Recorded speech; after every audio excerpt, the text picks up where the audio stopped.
Kasi hindi namin alam dito eh. Daming updated na issue si Kapraning Vlog. Oo nga eh. Vlogger ba to? Ano nyo, subscribe nyo yan. Si Kapraning.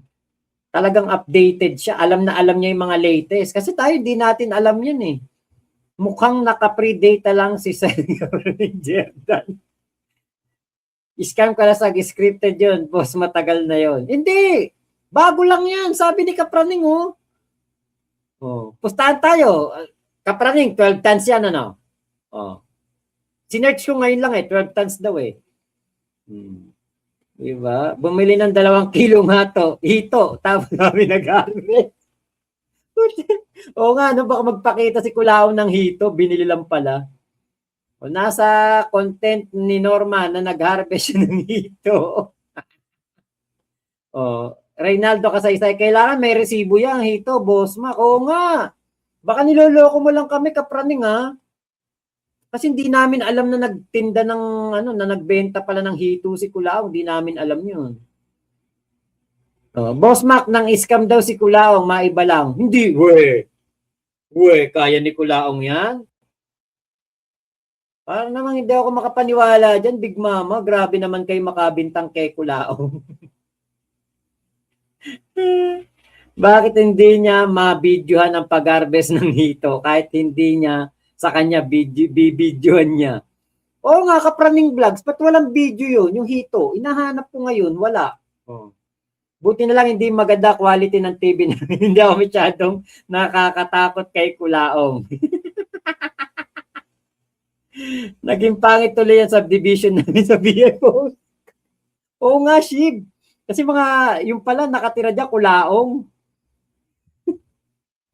Nako. Ituloy na nga natin tong sino ba tong attorney na ini-interview ni Kapraning Vlog, sino ba to? Hindi ko kasi kilala to eh. Kung sino tong abogado ini-interview ni MG. Okay, Jeffrey, natawa ako sa tinutulungan ni Kulaong ngayon. Tinutulugan ni Kulaong ngayon parang bodega na. Bodega nga po talaga. Yun nga, idol, nanghingan siya ng video, nag-send siya ng video, old video. Galing si Kapraning. Dos, si Ato. Pero naman si Dos hindi marunong sumakay. Bumaba ka nga ng jeep. Nako. Kasi si Dos hindi marunong sumakay sa no? Tapa na yan. Again, he will be committing a crime. Yes. Lately po kasi, bumabalik-balik siya sa kanyang hearing sa Maynila. Actually, as of now po, out on bail po siya sa kaso niya na human trafficking. Nabasa ko nga yun. Yes. Kayo po ay kilala na sumulat ng isang libro tungkol din sa human trafficking. Opo. Mabigat po ba na kaso yan? Ay, oo, grabe. Grabe yun. Tsaka kung syndicated yun, walang piyansa yun. Okay. Ang nabasa ko dun, hindi lang isang babae eh. Parang 4 yata, 3. Tsaka promise daw siya ng trabaho, tapos ang complaint daw ang babae ay prostitute sila. Oh my They were prostituted women. Out on bail siya, ibig sabihin na nasusgado na. Okay, yes. Totoo yun. Talaga, naging ganun sila. Kasi nga po, ang pangako, waitress, nag-apply sila, waitress, pero dun pa lang sa pag-apply, nagtataka na sila. Kasi, yun nga, pinagtanggal sila ng mga damit, pinaghubo sila, tapos may ginawa sa kanila. Nabasa ko yan mismo eh. Kaya dun pa lang may red flag na. Pero dahil nga gustong-gusto nilang makapag-abroad, pagdating dun sa abroad, hindi pala waitress. Ang labas, naging sila. Parang ang nangyari, naging binenta nila yung tilapia nila. So, akusado na siya. Ayun nga po. So, sinasabi niya po, attorney, na hindi daw siya kriminal. Kasi out on bail siya. Ano po ba yung... Hindi pa siya convicted. Okay, so hindi siya convicted, pero akusado siya. Oo, accused. Pero convicted po siya sa anti-alias law. Kaya kung sasabihin ni Kulaong na hindi siya criminal, hindi siya convicted, bawal lang ipakita daw yung conviction paper ni Culaong, naka-PDF dito sa akin, nahalukay ko din, PDF, galing kay Chief Vic Lorenzo yun, na-save ko pala. Hindi ko pala yun pwedeng ipakita kasi dapat ipapakita ko yun noong mga nakaraang araw. Papakita ko sa inyo. Hindi daw pala pwedeng pakita yun kasi ano yun may ano doon yung abogado na hindi pwedeng makita yung info ng abogado, info ng judge. Ayan. Hindi daw pwedeng ipakita. So, sabi, wag mo lang pakita. Sabihin mo na lang. Kasi meron naman talagang papeles na convicted si Culaong sa anti-alias. So, si Culaong, kriminal. Diba? Hindi na maitatanggi. Kriminal. Utak kriminal din naman. Accused. People of the Philippines versus yung pangalan niya. May record na siya. Pag pumunta siya sa NBI, magkuha siya ng NBI clearance, nakalagay doon na may kaso siya. Kaya nga po hindi din siya makakalabas ng bansa. Ano po, di ba? Tama It's possible. Yeah, oo. Siyempre, kasi paglabas ka ng bansa, akusado ka, kailangan mag-motion ka sa husgado na bigyan kang permisong lumabas. Kung trafficking, baka hindi talaga siya bibigyan. Hindi po.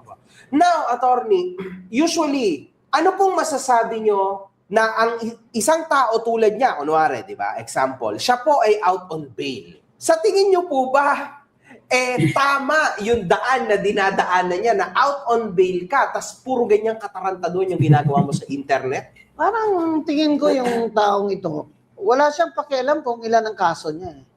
Pero pag nakulong na siya ng tuluyan, mararamdaman niya na. Ngayon kasi feeling niya, hindi pa siya naabot ng batas. Kaya sige lang siya ng sige, total makakapiyansa lang din ako. Pero kasi yung mga kaso, gumagana yun, gumugulong yun. So, aabutan din siya dyan. Pero ang sinasabi ko, kung may nagawa siyang kasalanan o krimen sa inyo, kagaya ng makiri ng anak niya na may kapansanan, pailan niyo po. At kung ano-anong libelous statements. Pailan niyo po para talagang ma-acquit man siya dun sa isa, may akusado pa rin siya dun sa isa.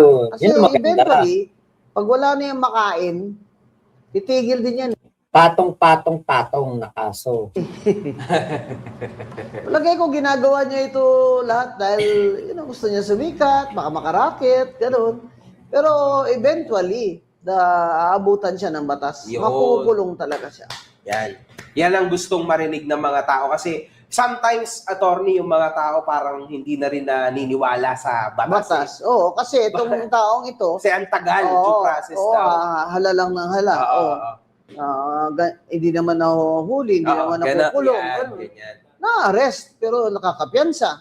Ganyan talaga po ang husgado. Tama. Pero eventually, kumbaga, sa dulo noon, ay makukonvict din yan kung maganda ang ebidensya. So, Attorney Guanzon, sa huling pagkakataon na lang po, ano po ang masasabi nyo sa ating bidang-bida na si Norman Mangusil, Attorney Guanzon? Itigil mo na yan? Ano ka ba? Wala ka bang, hindi ka ba talaga nadadala? Na akusado ka na? Tapos saan ka na naman kukuha ng piyansa?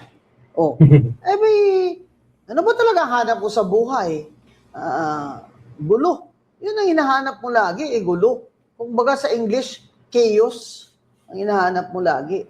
Kikreate ka ng problema sa panggulo ng ibang tao. Tigilan mo na yan. Concentrate ka na doon sa mga kaso mo ngayon, wag mo nang dagdagan. Attorney, kasi nakinig naman yung konti sa akin ng mga OFW. Pero meron pa rin pong ibang mga OFW na nagpapalipad pa rin sa YouTube channel niya ng pera donation.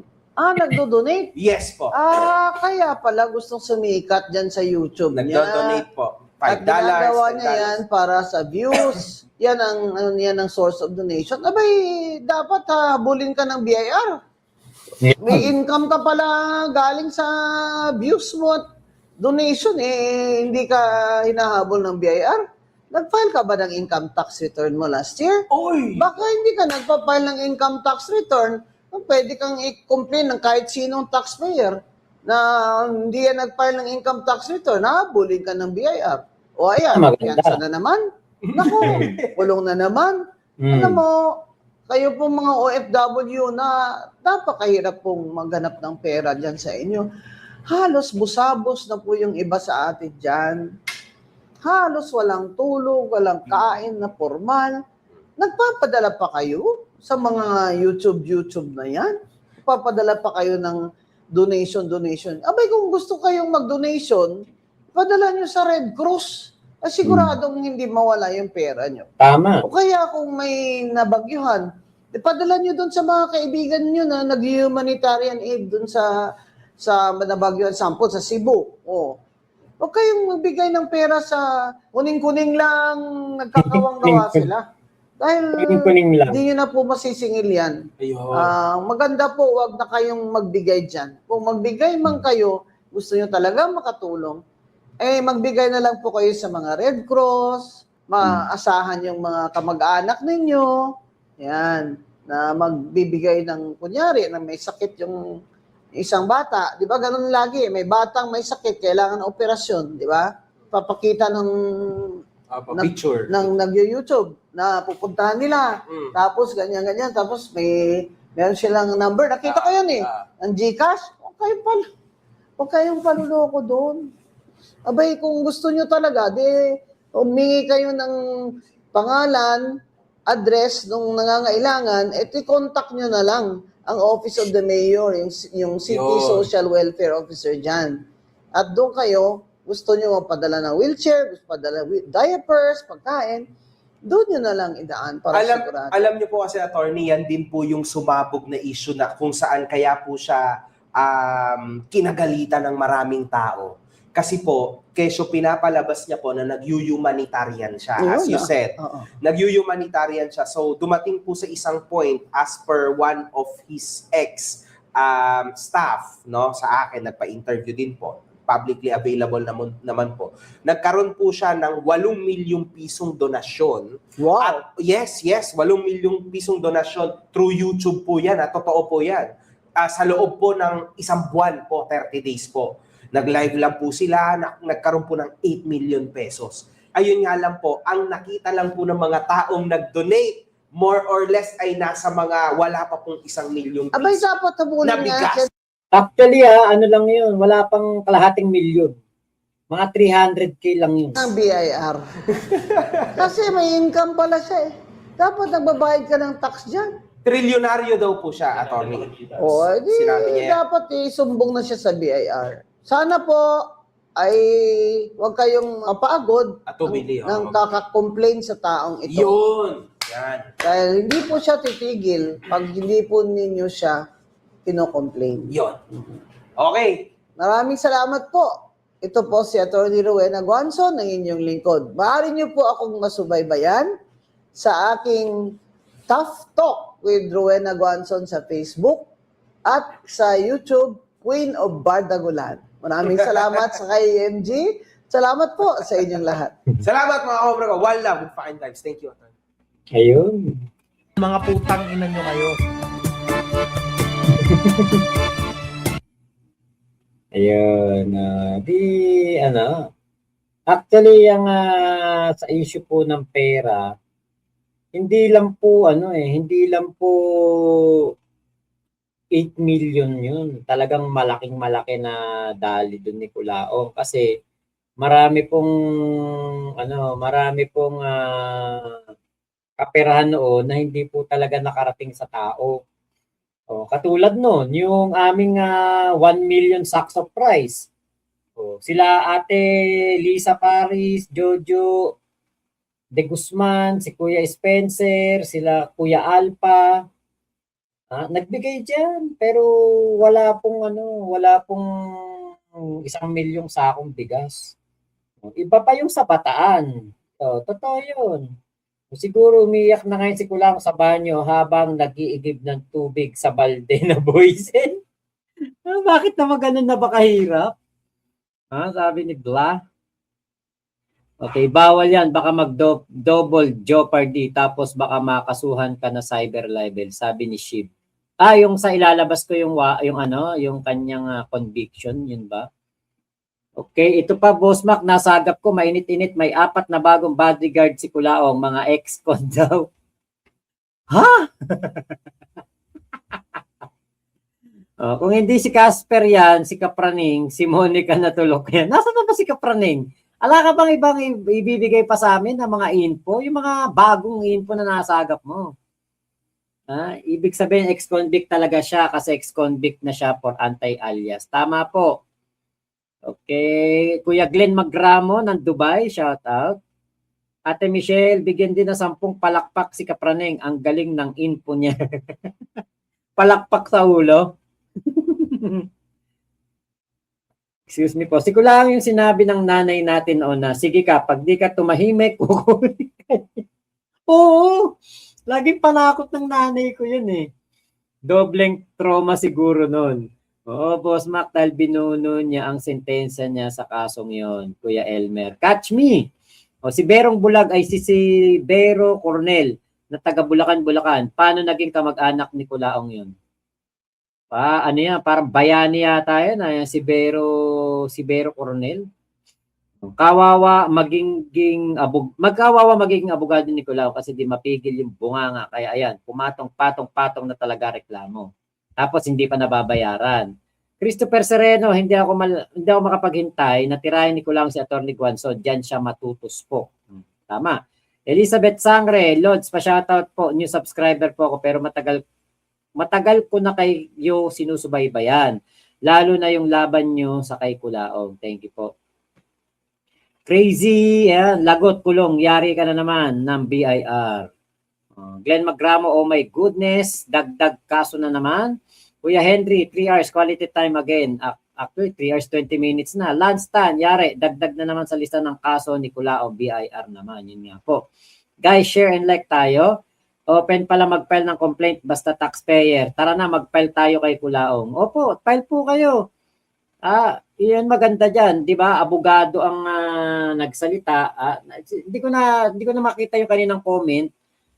Sabi niya ay actually maayos daw yung interview na ito ni Attorney Guanzon with dito kay kay MG. Sa totoo lang si Attorney Rowena Guanzon, hindi ko nga po ito gusto. Pero dahil nga nandito siya kay MG at yung sa interview na yan, first time ko parang nakitang maayos talagang sumagot si Attorney Rowena Guanzon. 'Di ba? Noong nakaraan 'di ba, na-issue siya yung inaway-away niya yung nandoon sa mall. Crazy guys, share and like tayo. Yari, dagdag kaso na naman talaga, Lance Tan. Scam kalasag. Mag-ano na kayo mag-file na kayo. Actually, ang linis at ang ganda ng mga payo ni Attorney Guanzon sa interview niya. Ito pala si Jeffrey Lawrence. Totoo yan. Kisses. He is in trouble again. Iba pa yung sa Bataan, Kuya Henry. Blah. Shout out. Christopher. Okay, Makmak, wag ka pabudol kay sabi ni hindi niya sinasagot kung abogado siya o hindi. Pabudol? Hindi po ako mabubudol ni sabi, wala po akong pera. Saka hindi rin po ako mabubudol ni sabi sa paniniwala. Kasi nga po ako, kaya po ako okay ako kay sabi kasi kalaban niya si Kulaong.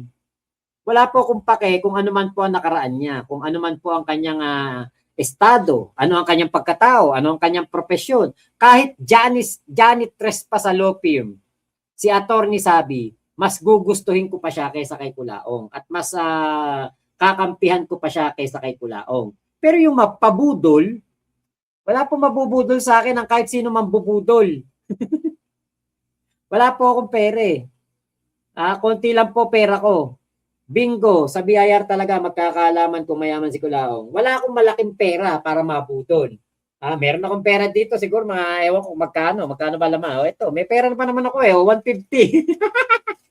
150, tapos maraming coins. Dito sa bag ko, marami pa akong coins dito Ayan Eto ba, tingin nyo gugustuhin ba na mambubudol to? Di po ako mabubudol.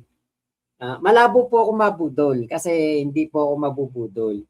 Yung sa paniniwala na hindi niya sinasagot kung abogado siya o hindi, wala po akong pake. Kahit magbabasura lang si Sabi. Ang importante, kinakalaban niya si Kulaong. Yun po ang ko dyan.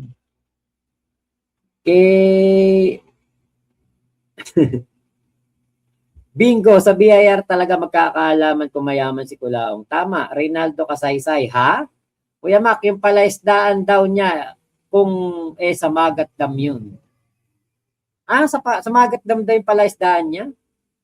Pwede ba hito doon? O, hindi kakayanin ni Kulaong na bumangga kay Guanzon. Lahat ng sagot ni Guanzon is attorney point of view. Ito pa, Shib. Kapag rumebat si Kulaong dito kay Attorney Guanzon, endgame na talaga. Kumbaga tayo unti-unting tumataas eh. Sa ginawa ni MG, tumataas na talaga. Ngayon, kapag rumebat yan kay Attorney Guanzon, si Kulaong, biglang titirik yan na ganyan. Mas mataas ang maaabot niya ng mga posibilidad na talagang si Kulaong mahuyo. Ngayon, itong video ng tawagan namin ni Kulaong, pinapakalat ko na to. Kasi nga po, para makarating sa mga BJMP, DILG, DOJ, para makita nila na ang isang preso na si Kulaong ay nakakapagtawagan gamit ang cellphone sa inidoro. Okay, Kapraning Idol, OFW din ako kaya gusto kong mahuyo si Kulaong. OFW pala si Kapraning. Boss Mac, bakit sabi ni Kulaong di siya tumuloy sa pagtakbo ng senator? Yun pala, natag siya as nuisance candidate. Opo, Shib. And gain, sabi is not yet proven na siya si Susan Yance. Let the court decide. May rule of law po tayo. Tama, yun nga, totoo yan. O, pabudol sa paniniwala dahil influencer ka. Wala nga po akong pake. Basta gusto ko si Sabi kasi kalaban niya si Kulaong. Yan ang tandaan mo, Christopher. Hindi ako mapanghusgan tao. Kaya ko hinuhusgan si Kulaong dahil na-experience ko ang lahat ng ito. Alam ko ang mga katarantaduhan ni Kulaong. Tinarantado niya rin ako. Kung tatanungin niyo ako, kung bakit hindi ko kinakalaban si Sabi, ba't ko kakalabanin? May ginawa bang masama sa akin? Hindi naman, wala naman. Taas kamay sa willing mag-file ng complaint sa BIR, Iskram Kalasag. Naku, sana magkaisa ang mga kahombre, no? Kuya Henry, Kapraning, baka latest ka pang nasagap, share mo lang. Dito, ingat ka dyan kung saan ka man. Ayan. Baka nga may latest ka pa dyan na chika, Kapraning. Hindi kasi namin nasasagap dito sa Pilipinas eh. Buti pa OFW, kita nyo, daig pa kayo ni Kapraning. Diba? Gloria Tagudar, kung gustong i-verify yung status ni Sabi, kung siya ba ay lawyer o hindi, hanapin siya sa roster ng IBP. Open for access ang website. Make sure na alam ang totoong pangalan ni Sabi. Easy task. Tama po.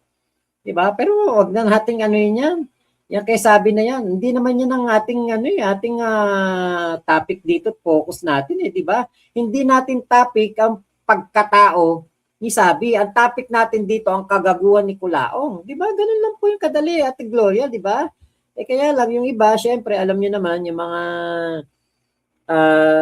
nag-doubt kay MG dahil sa pag-shoutout kay Sabi, alam niyo naman yan yung mga nandiyan.